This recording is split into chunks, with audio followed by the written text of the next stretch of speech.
Did you know that one mistake could cost millions of lives? In this story, the USA decided the fate of the war in just a few days. If you're interested in the truth about World War II, subscribe and hit the like button. There are many shocking facts ahead. Imagine the roar of machines echoing through a factory floor in Toledo, Ohio, November 1940. Sparks flying, steel clanging, and in the middle of it all, a miracle on wheels being born.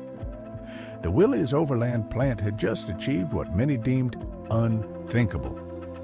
In a whirlwind of just 75 days, their engineers had conceptualized, constructed, and presented not one, but two fully operational prototype vehicles to the United States Army.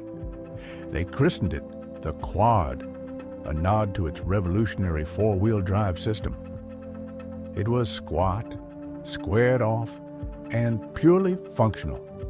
Nothing about its appearance whispered of future glory, and yet, within a mere 4 years, German officers on the front lines would risk everything to seize these machines, valuing them more than most other American equipment, and candidly admitting that the United States had engineered something their own industry could not rival. But our story doesn't begin in victory. It begins in doubt. When early photos of American Jeep prototypes landed on the desks of German intelligence officers in the final months of 1941, their reactions were far from impressed. What they saw seemed crude. A vehicle without doors? A windshield that folded down flat against the hood? Its body appeared slapped together from pressed steel, with bolts fully exposed and barely any shielding from the elements. To German military minds, who had spent years perfecting the Volkswagen Kübelwagen, the American design looked not just primitive, it looked amateur. A classified report from early 1942 summed it up bluntly. The vehicle appeared rushed and lacked the mechanical finesse that one would expect of a modern combat vehicle. Confidence reigned among German engineers. After all, the Kübelwagen had been created by none other than Ferdinand Porsche himself, drawn from the DNA of Hitler's people's car.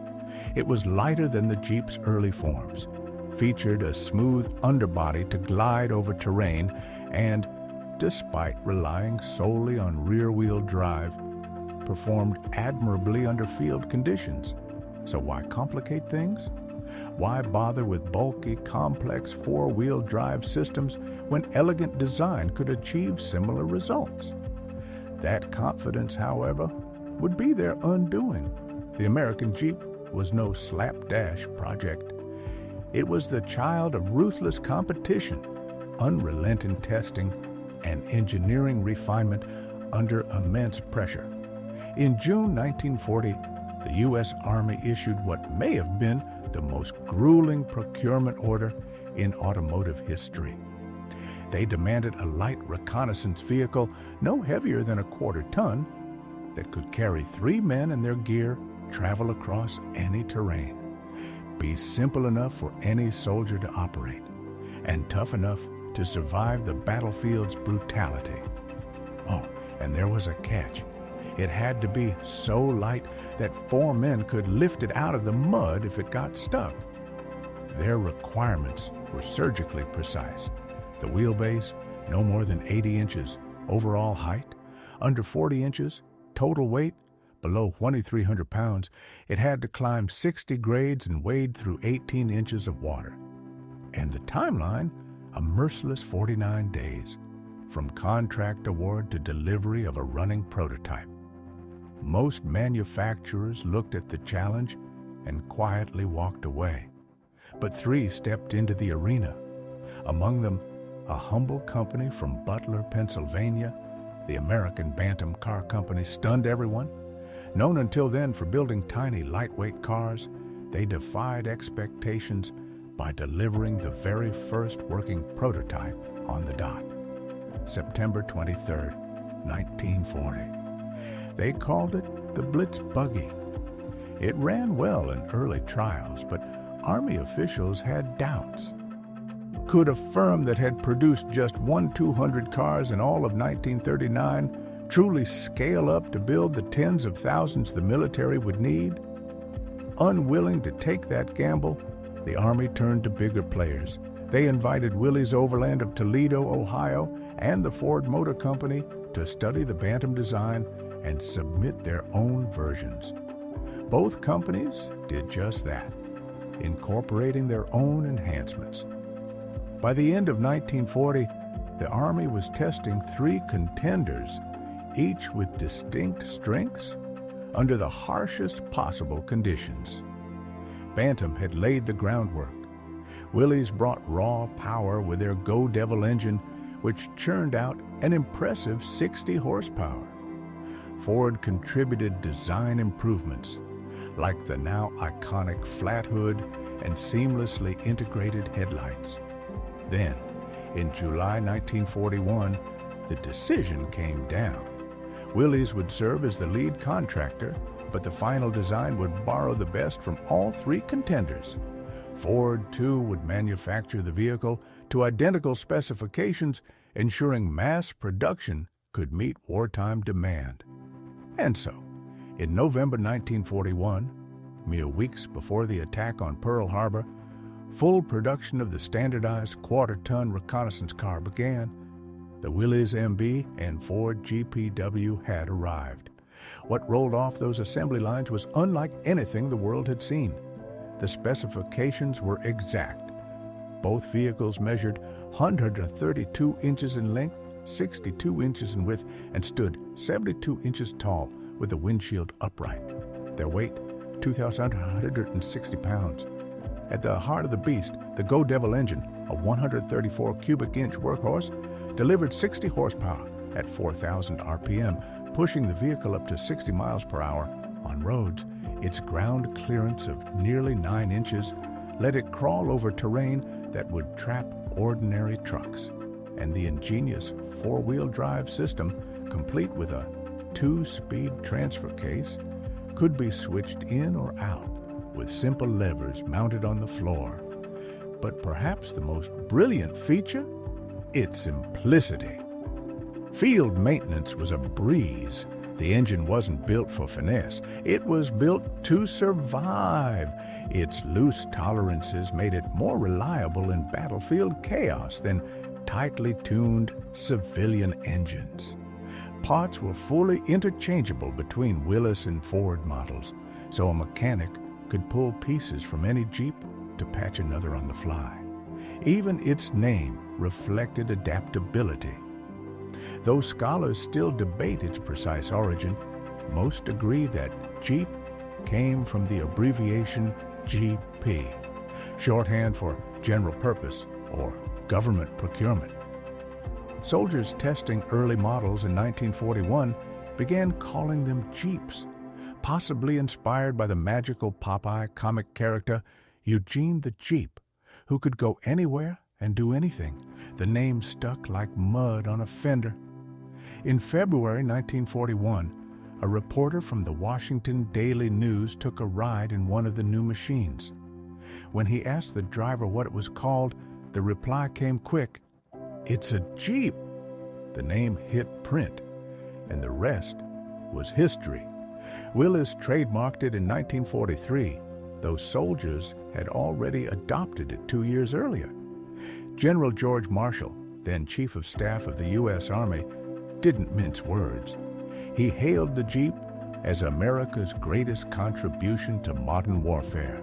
And war correspondent Ernie Pyle, who followed American troops through every grim theater from North Africa to the Pacific, captured its essence best. It was as faithful as a dog, as strong as a mule, and as agile as a goat. It did everything and went everywhere. But glory and praise, those would come later. At the dawn of 1942, in the smoke and dust of battle, the Jeep had yet to prove itself. Imagine for a moment you're a German officer stationed in North Africa. The sun is a blazing hammer, sand clogs the gears, and every drop of fuel is a prize. Then you see it, a strange little American vehicle bounding over dunes like a desert fox. It looks unassuming, even crude. But something about it catches your eye.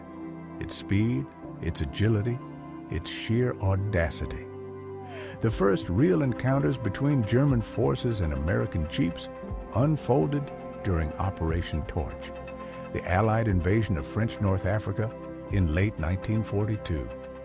For the first time, American troops came face to face with Axis forces, and thousands of jeeps came with them, rolling off landing craft and into the fray. German and Italian soldiers finally got a first-hand look at the mysterious machines the Americans had been mass-producing.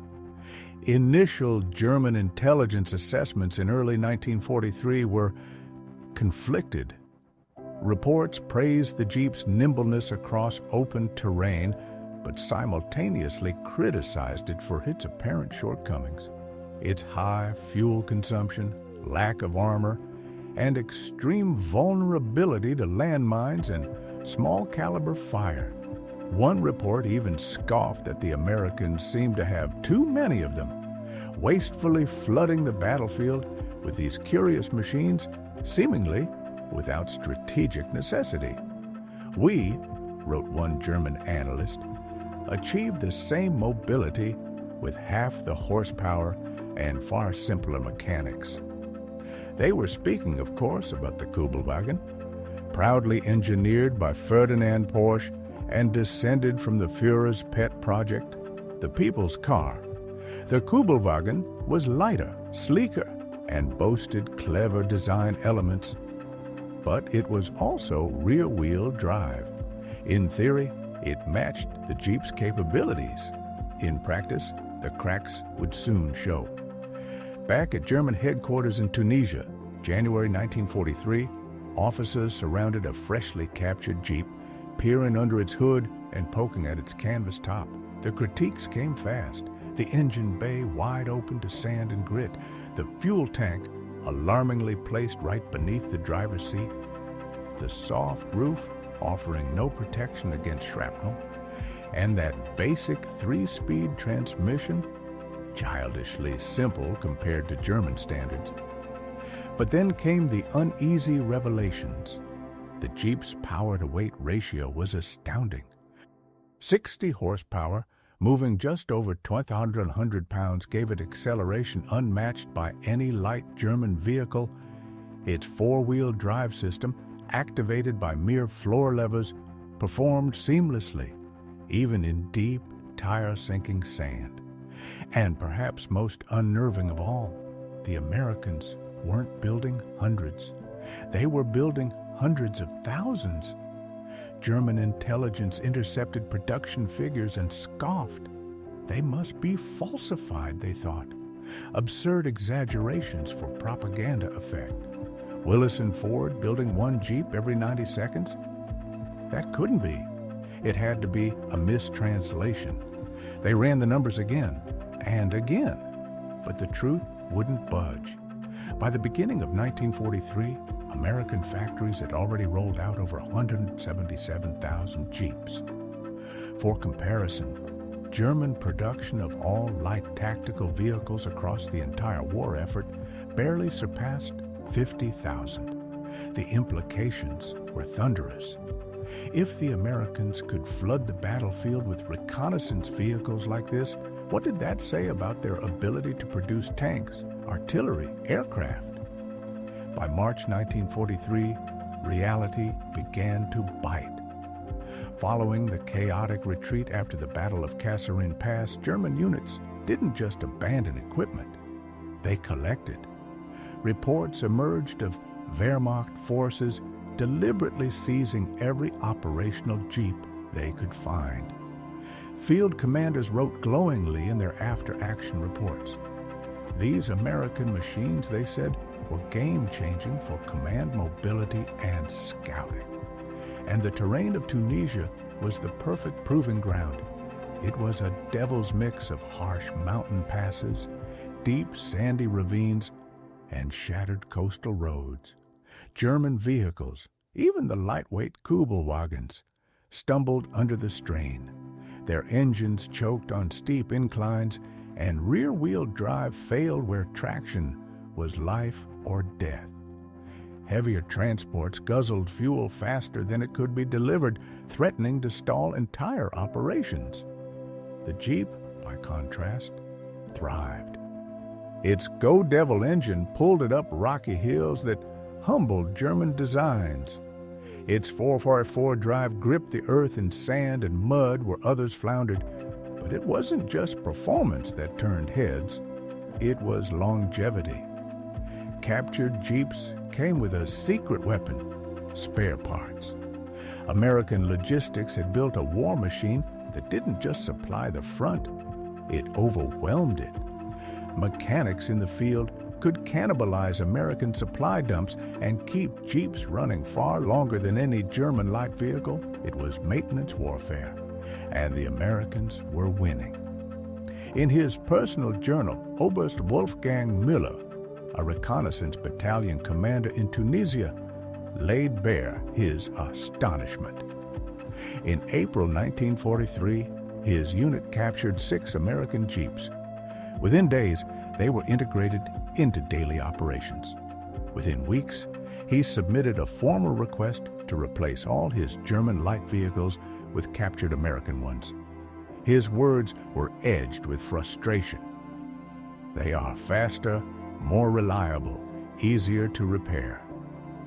When headquarters denied his request, citing fuel concerns, Müller didn't hold back. He noted bitterly that his Kübelwagens were burning nearly the same amount of fuel while covering half the distance. Then came May 1943, the final collapse of Axis resistance in North Africa.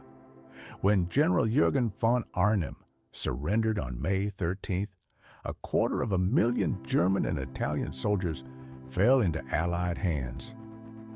Among the equipment they left behind, much of it sabotaged or abandoned, were hundreds of American Jeeps, once captured, now discarded as their former owners marched into captivity. And so, the machine that had once been mocked and underestimated stood, battered but defiant, on the battlefields of North Africa, a symbol of American ingenuity and the terrifying potential of industrial warfare. It must have been a surreal sight. Allied intelligence officers walking through the wreckage of Axis motor pools in North Africa, only to find rows of their own vehicles parked neatly among the ruins of Rommel's retreat. Why were so many American Jeeps there, nestled between German trucks and tanks? The answer came swiftly through the mouths of captured officers. When given the option, Wehrmacht commanders overwhelmingly chose the Jeep over their own vehicles. These weren't one-time battlefield captures. Some German units had been using seized American Jeeps for months. Maintenance logs told the story. Captured Jeeps often outlasted German machines, clocking more operational hours, suffering fewer breakdowns. The issue of fuel consumption, once a main point of criticism, faded into irrelevance as German logistics chains began to collapse under Allied pressure. The intelligence reports, compiled and relayed to Berlin by June 1943, were sobering. The verdict was clear. The Jeep, once mocked as crude and fragile, was now seen as tactically superior for reconnaissance and light transport.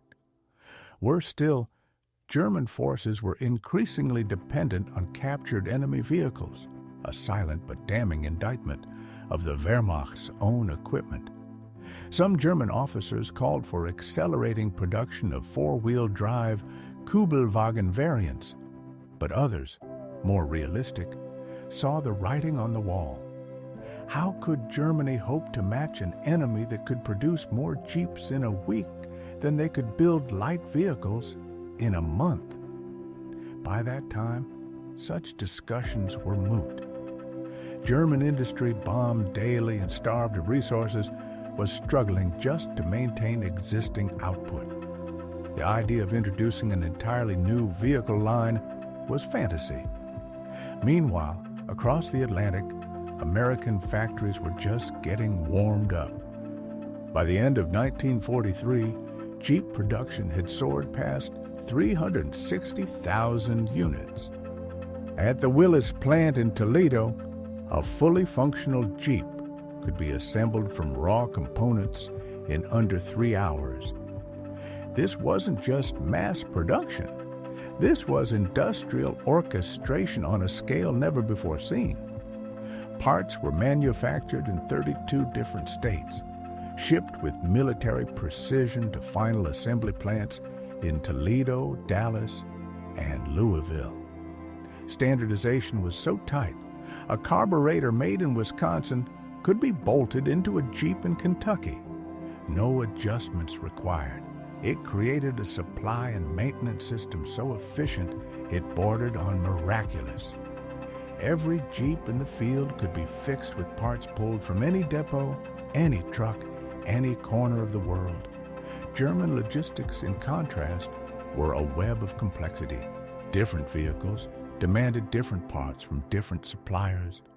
Supply offices found themselves drowning in a sea of incompatibility. And then came Italy. In September 1943, the Allies stormed ashore at Salerno.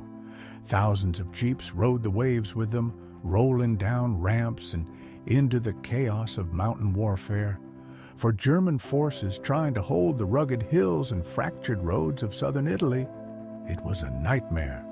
The Jeep wasn't just performing well, it was redefining the battlefield.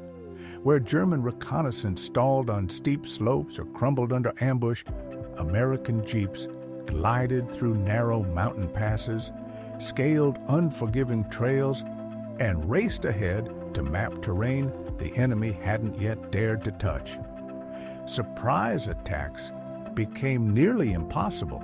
Jeep patrols formed a living, moving web of intelligence, always watching, and the numbers were staggering. Each American infantry regiment operated with approximately 145 Jeeps. Compare that to a German regiment's handful of staff cars and motorcycles, and the difference in mobility becomes stark.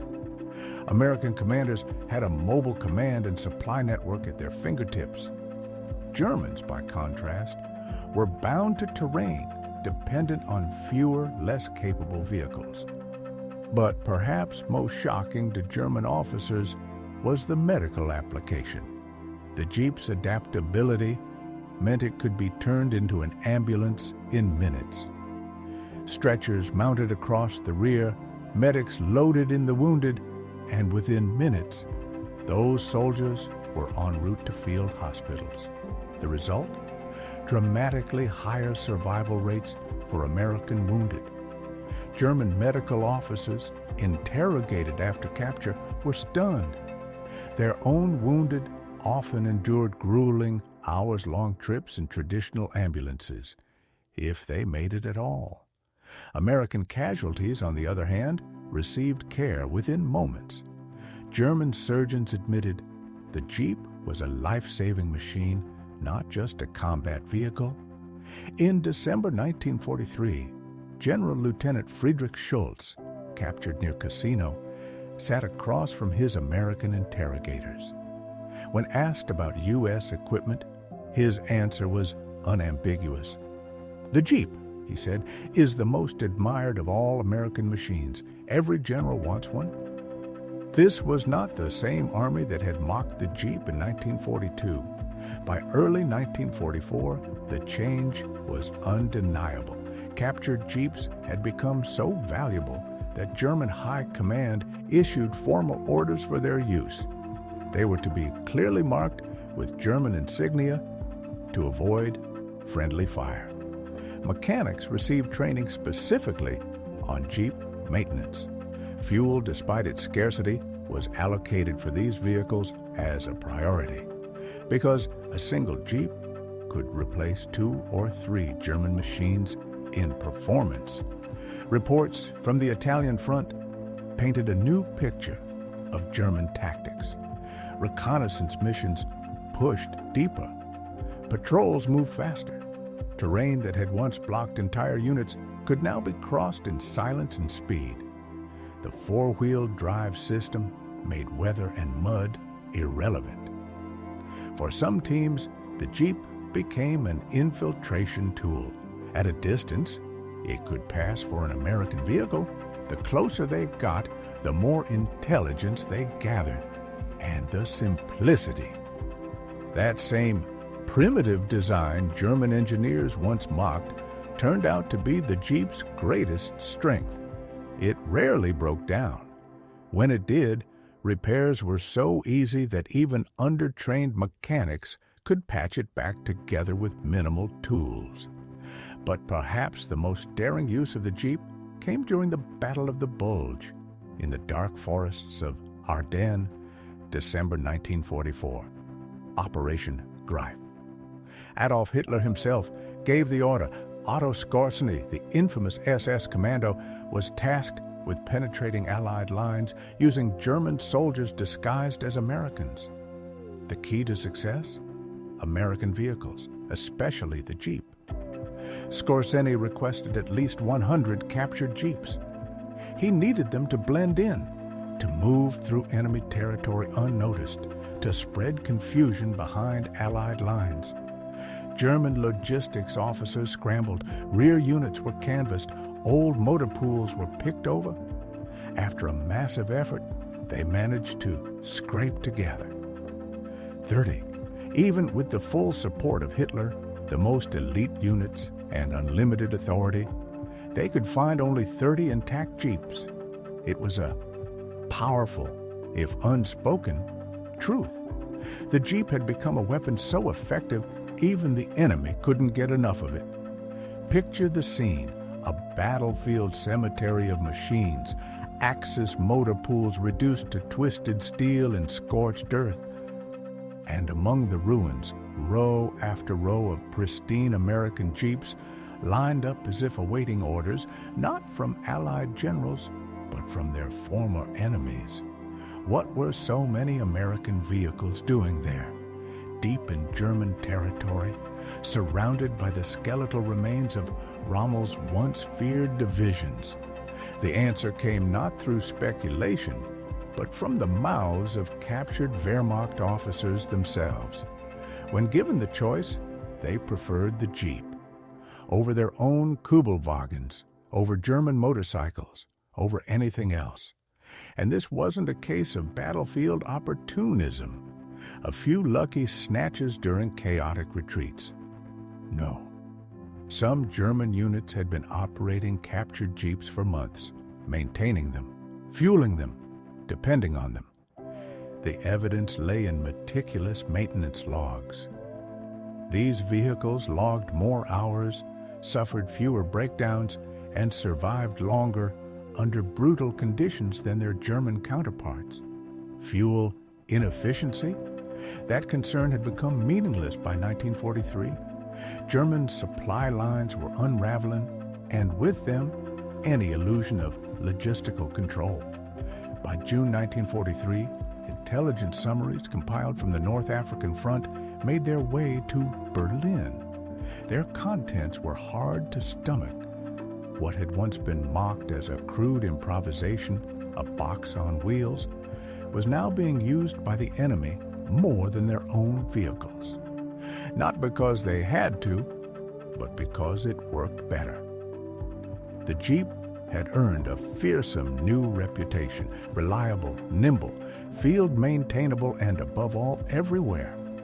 Some officers argued for a countermeasure, an upgraded four-wheel drive Kübelwagen, but others, looking at the smoldering state of German industry, recognized the truth. They simply couldn't compete. America was producing Jeeps by the hundreds of thousands, while Germany was struggling to keep existing factories running under the relentless thunder of Allied bombers. Across the ocean, the contrast was staggering. By the end of 1943, Jeep production had surpassed 360,000 units. In Toledo, Ohio, a Jeep could be built from scratch in under 3 hours. Raw steel entered one end of the line, and a fully assembled machine rolled out the other. But this was more than mass production. It was an industrial symphony, with parts flowing in from 32 states, meeting at final assembly lines in Toledo, Dallas, and Louisville. The standardization was so precise, so obsessive, that a carburetor made in Wisconsin fit perfectly into a chassis assembled in Kentucky. No machining, no adjustments, just bolt and drive. This level of interchangeability forged an unprecedented logistical advantage. A Jeep in Italy could be repaired with parts from a depot in England or North Africa or New Jersey, anywhere. Now compare that to Germany's logistical nightmare, a chaotic patchwork of incompatible vehicles, each demanding its own specialized parts from manufacturers often bombed out of existence. For German supply officers, every maintenance task was a desperate scavenger hunt. And then came the crucible of Italy. In September 1943, Allied forces landed at Salerno, and with them came thousands of Jeeps, bouncing down ramps, engines humming, fenders gleaming under the Mediterranean sun. For German defenders scrambling to fortify the rugged mountains and fractured roads of southern Italy, it was like trying to stop water with a net. The Jeep didn't just participate in the campaign, it defined it. Where German patrols bogged down in mud or faltered on steep grades, American Jeeps surged ahead. They threaded narrow goat trails, scaled unforgiving ridges, and reached heights that even German mules would fear to tread. Surprise became impossible. Jeep-mounted reconnaissance units formed an unbroken lattice of awareness across the battlefield, and they were everywhere. Each American infantry regiment had around 145 Jeeps. A German commander might have had a few motorcycles and staff cars. His American counterpart had an armored nervous system, able to move men, weapons, and information at speeds the Germans could only dream of. But the revelation that truly shocked German officers? Medical mobility. With a few quick modifications, a Jeep became an ambulance. Stretchers mounted across the rear, wounded soldiers loaded within seconds, and before the blood had dried, they were already en route to a field hospital. Minutes, not hours. Survival rates soared. German medical officers couldn't believe it. Their own wounded languished for hours over rough terrain in conventional ambulances. In too many cases, they died en route. By contrast, American casualties were stabilized and treated almost immediately. The Jeep, German surgeons admitted, is not just a weapon, it is a lifeline. Then, in December 1943, captured near Cassino, General Lieutenant Friedrich Schultz offered a blunt assessment to his American interrogators.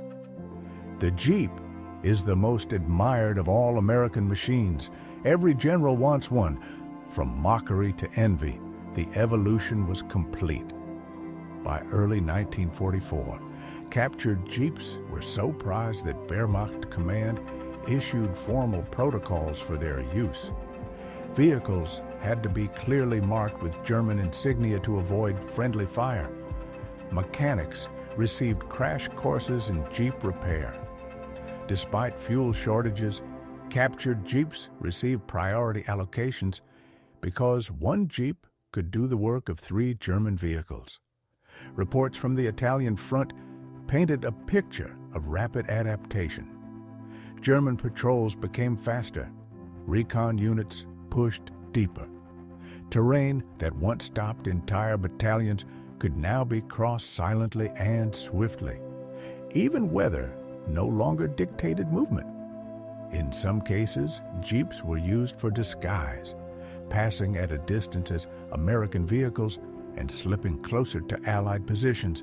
And that simplicity, that so-called primitive design, it was the Jeep's hidden superpower. Fewer breakdowns, easier fixes. Even barely trained mechanics could keep a Jeep running with a wrench, a hammer, and a few spares. It wasn't elegant. It was effective, ruthlessly, brilliantly effective. And then came the boldest moment in the Jeep's journey behind enemy lines. December 1944, the Ardennes, the Battle of the Bulge, Operation Greif. Adolf Hitler issued the order personally. His most notorious commando, Otto Skorzeny, was tasked with infiltrating Allied lines using German troops disguised as Americans. For this, they needed more than just English speakers. They needed American equipment. Skorzeny's request was specific: at least 100 captured Jeeps. He needed them to blend in seamlessly, to bypass checkpoints, to confuse and mislead. But even with the full backing of the Reich's leadership, the effort fell short. German logistics officers scoured the rear, combed through unit inventories, begged for contributions from every front. After a monumental effort, they gathered 30, not even a third of what Skorzeny had hoped for. It was a stark admission. Even with unlimited authority, even for one of Hitler's most critical operations, the Reich could only find 30 intact Jeeps because they were just too rare, too valuable, too difficult to capture undamaged. And so, the final irony emerged. The Jeep had become such a powerful instrument of war, such a symbol of American reach and ingenuity, that even the enemy wanted them more than anything else. A machine born in urgency, underestimated at first, now envied by those it was built to defeat. By 1944, the Jeep was no longer just an American icon. It had become the face of Allied mobility, and not just in American hands. Imagine the confusion in a German ambush, bullets flying, dust rising, and the enemy vehicle racing toward you isn't flying a star, but a Union Jack, or a Soviet red banner, or the Cross of Lorraine. The Jeep was everywhere. The universality of the Jeep across Allied forces gave them a hidden edge, one that was logistical, strategic, and psychological. Whether operating in tandem with British, Soviet, or Free French units, American troops could count on the same vehicles, the same tools, the same spare parts. A Jeep in Normandy, a Jeep in Burma, and a Jeep in the Soviet steppe were interchangeable, not just in form, but in function. This standardization reached far beyond the chassis. American mechanics trained on identical curricula, whether they were learning in Kansas or preparing to serve in Italy or the Pacific. The manuals were identical, the parts catalogs universally applicable. A mechanic who trained in a Midwestern garage could repair a Jeep halfway around the world. No confusion, no retraining. This logistical harmony was the silent engine behind America's war effort. Producing 600,000 identical vehicles was not only an engineering feat, it was a strategy. Because when every vehicle is the same, so is the solution to every problem. Supply officers could plan, predict, and replenish with mathematical precision. In stark contrast, German forces juggled dozens of different light vehicles from various manufacturers, each demanding its own unique set of parts. It was a logistical house of cards. And the Jeep wasn't just common, it was adaptable. Where German light vehicles were locked into narrow rolls, the Jeep morphed to meet the battlefield's shifting needs. Machine gun mounts turned it into a lightning-fast gun platform. The SAS in North Africa famously outfitted Jeeps with multiple, .50 caliber machine guns for deep raid operations. Slashing through airfields, guns blazing, dust swirling behind them. To defeat the Germans' gruesome tactic of stretching throat-height wires across roads to decapitate Jeep and motorcycle drivers, Allied crews welded on wire cutters, turning deadly traps into minor obstacles. Jeeps became mobile radio centers, frontline ambulances, supply trains hauling trailers, even railway vehicles when fitted with steel wheels. Engineer teams mounted welders and generators in the back. Forward artillery observers used Jeeps to leapfrog between positions, always staying just ahead of the fight. In airborne units, Jeeps were packed into gliders, touching down with paratroopers to provide immediate mobility behind enemy lines.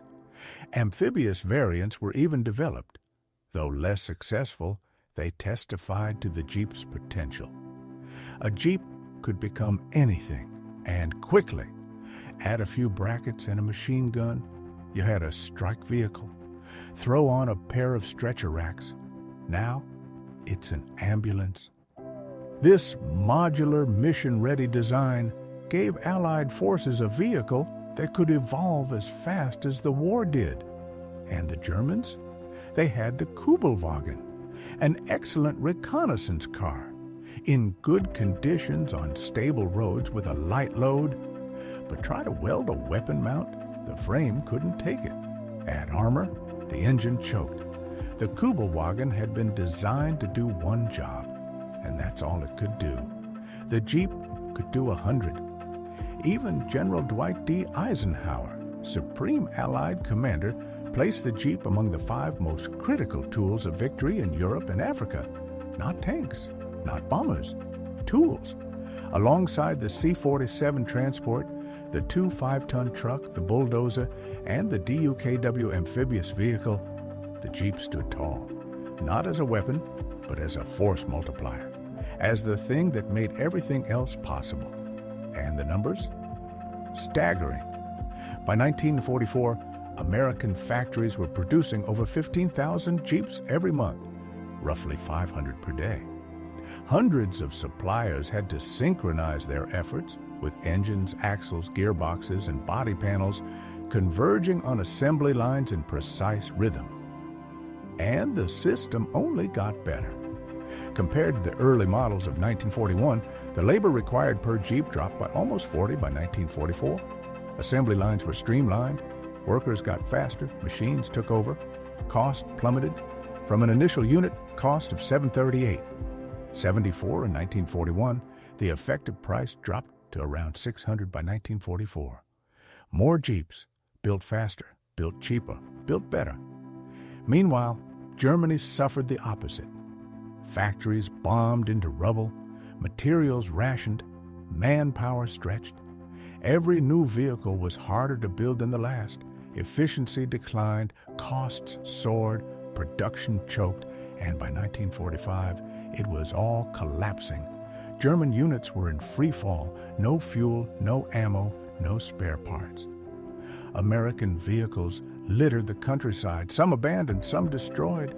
But even then, even in the dying days of the Reich, German soldiers sought out captured Jeeps, not for combat, for escape. Officers used them to move between shattered divisions. Desperate soldiers used them to flee Allied forces. Mobility, even in retreat, was life, and nothing offered it like the Jeep. By war's end, the transformation of German opinion was complete. Post-war interrogations of German officers revealed a unanimous respect for the American Jeep. Many ranked it above tanks and aircraft in strategic importance. Why? Because firepower is useless without mobility. Because tactics are meaningless without the ability to move. Because logistics win wars. And the Jeep was logistics in motion. It was everything the German war machine was not. Standardized, reliable, adaptable, and mass-produced to a level Germany couldn't dream of matching. General Major Fritz Bayerlein, who had commanded the elite Panzer-Lehr Division during the Battle for Normandy, put it succinctly. When asked to name the Allies' most effective equipment, he named three things: the long-range fighters that protected American bombers, the proximity-fused anti-aircraft shells that shredded German aircraft, and the Jeep. Not because it was the most powerful, but because it made everything else work. The story of the Jeep is not just a tale of engineering. It is the story of a machine once dismissed as crude and later revered as the embodiment of industrial genius. A vehicle that did more than drive soldiers from one point to another. It drove victory itself. By 1943, it was no longer a secret. German troops weren't just stumbling across American Jeeps. They were actively hunting for them. By 1944, they were training mechanics to keep them running. And even as the Third Reich crumbled in 1945, German soldiers still prized the American Jeep above nearly any vehicle in their own arsenal. But this story, this strange tale of admiration for the enemy's machine, reveals something far deeper. It tells the story of the war itself. Germany had entered the conflict with a burning sense of confidence in its technology, in its tactics, in the sheer superiority of German engineering. Their early victories seemed to prove it. Blitzkrieg, unstoppable armor, precision logistics, and meticulously designed machines. The world watched in fear. But what the Germans hadn't accounted for was this: the overwhelming, methodical force of American pragmatism, and the relentless industrial hurricane that followed. The Jeep, perhaps more than any other single item, symbolized that shift. It wasn't the most elegant machine. It wasn't the most advanced. In fact, German engineers could point out a dozen features in the Kübelwagen that were technically superior. But technical elegance meant nothing when your factories couldn't keep up, when your logistics were buckling, when the battlefield demanded function over finesse. The Jeep was good enough, and it was everywhere. America didn't just build a better vehicle, it built enough of them to ensure that every unit had one. It created a web of universal spare parts, standardized training, and maintenance doctrine that allowed Jeeps to perform any mission, in any theater, under any condition. And the Germans noticed. Frontline soldiers saw it first. They saw American reconnaissance units moving faster. They saw wounded GIs reaching hospitals while German casualties waited in pain. They saw commanders maneuvering entire formations with breathtaking speed, all enabled by a vehicle so common that it seemed disposable. In fact, that was part of the magic. American units that lost a Jeep simply requisitioned another. Supply depots were filled to the brim with them. German light vehicles, by contrast, were rare, carefully assigned, jealously protected, and virtually irreplaceable. This shaped how both sides fought. American commanders could plan with freedom. Germans had to plan with restraint. That freedom, that abundance, was strategic power. And the Jeep made that power mobile. Even the way damage was handled revealed the industrial divide. American doctrine prioritized rapid field repairs. If a Jeep was too far gone, replace it. The supply chain would deliver. German doctrine was about conservation. Every vehicle was precious. Even severely damaged machines were repaired again and again, their performance degrading over time, because there was no other option. Germany simply couldn't build replacements fast enough, and long after the guns fell silent, the Jeep's legacy didn't end. The world took note. Every major military power began developing its own equivalent.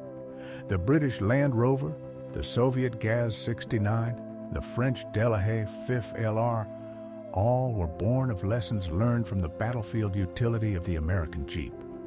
Even post-war Germany, shattered and divided, developed its own Jeep-inspired vehicle, the DKW Munga, introduced in 1956.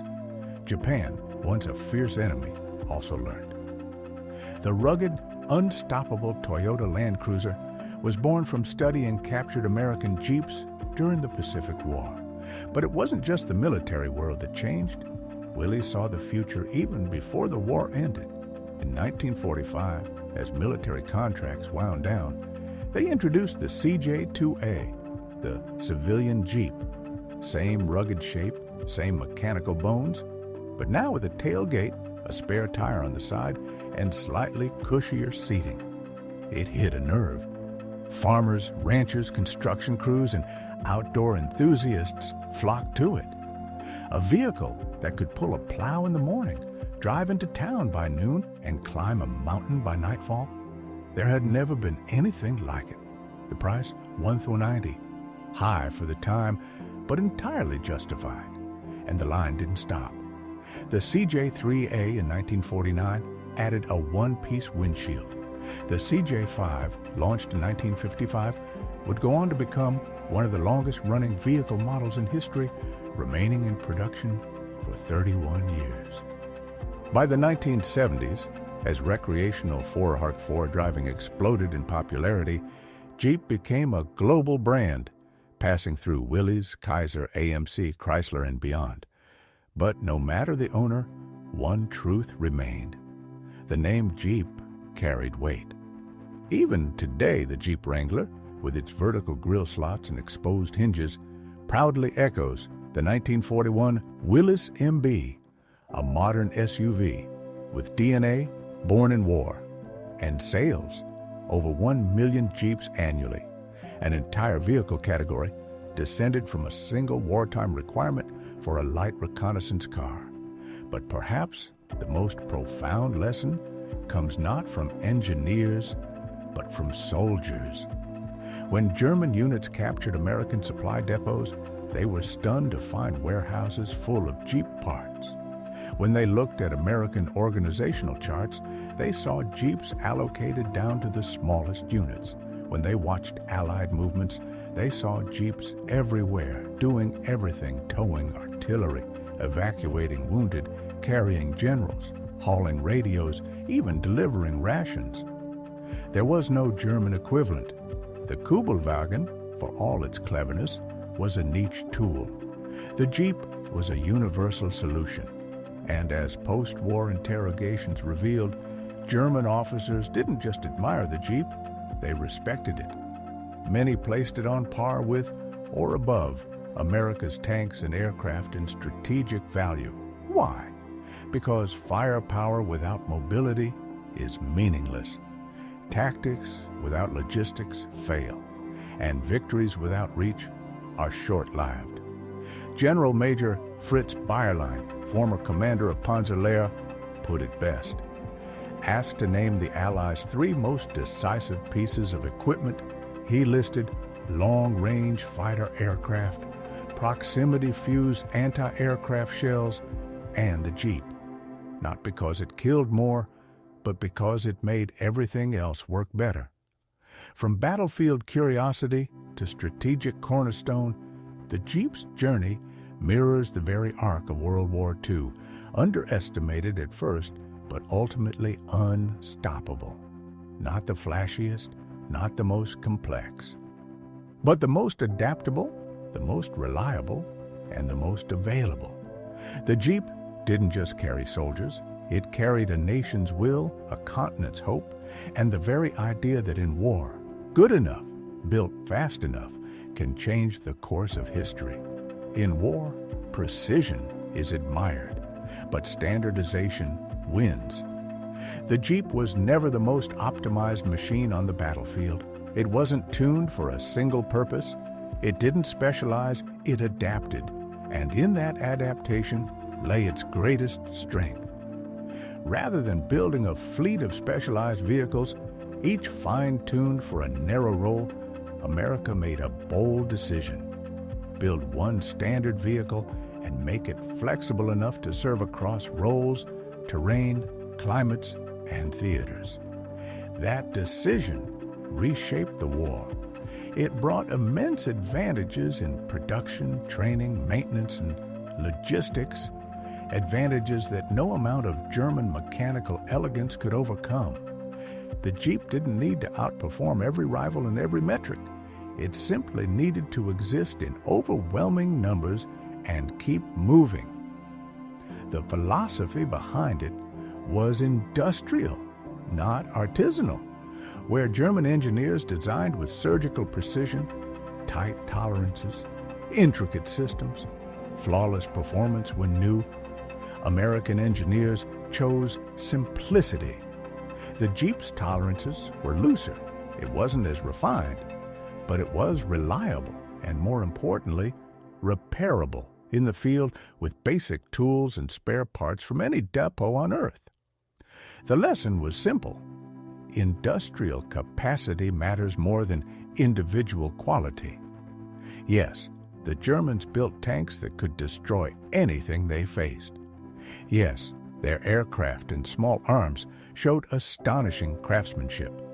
But none of that mattered in the face of scale. Germany produced roughly 50,000 Kübelwagens. America built 643,000 Jeeps. That's a ratio of more than 12 to 1. It told the entire strategic story in one number. But numbers alone don't win wars. Doctrine multiplies hardware. And here again, the Americans had the edge. American forces trained obsessively on maintenance. They built doctrine around mobility, rapid advances, flexible deployment, deep penetration. They didn't just have Jeeps. They knew how to use them to maximum effect. German forces, despite technical superiority in some areas, struggled to fully integrate their vehicles. Much of their army still relied on horse transport. Mechanization existed, but it was uneven, scattered, and often squandered. And then there was perception. In 1941, German intelligence officers saw the Jeep and laughed. It looked crude, open, vulnerable. Their reports described it as a rushed improvisation. But on the battlefield, that perception collapsed. The Jeep's actual performance shattered expectations. The lesson was stark. Reality is not always visible from the drawing board. Theories fail without real-world validation, and those who rely on assumption risk catastrophic misjudgment. More often than not, it wasn't the specification sheet that mattered, it was the supply line. Time and again, German units fielded superior equipment only to watch it fail for lack of fuel, spare parts, or support. Meanwhile, American Jeeps, backed by one of the most robust logistical systems ever devised, kept rolling over mountains, through swamps, across deserts, and into the heart of Europe. The laughter stopped in Tunisia. By May 1943, as Rommel's forces surrendered and North Africa fell, jokes about American design had vanished from German reports. In their place, requests for captured Jeeps, acknowledgments of their effectiveness, respect, grudging or not, for the machine and the system that made it possible. Because the Jeep was never just a vehicle. It was the physical embodiment of a larger truth. Industrial strength is military strength. It was mass-produced, yes, but it was mass-produced with discipline, vision, and strategic intent. Every Jeep rolling off the line in Toledo, Dallas, or Louisville was a small act of war, a statement that America understood what the fight truly required, and history would prove General George Marshall right. When he called the Jeep America's greatest contribution to modern warfare, he wasn't exaggerating. Not because it was the deadliest, but because it made everything else possible. It delivered men, evacuated the wounded, hauled supplies, towed artillery, carried generals.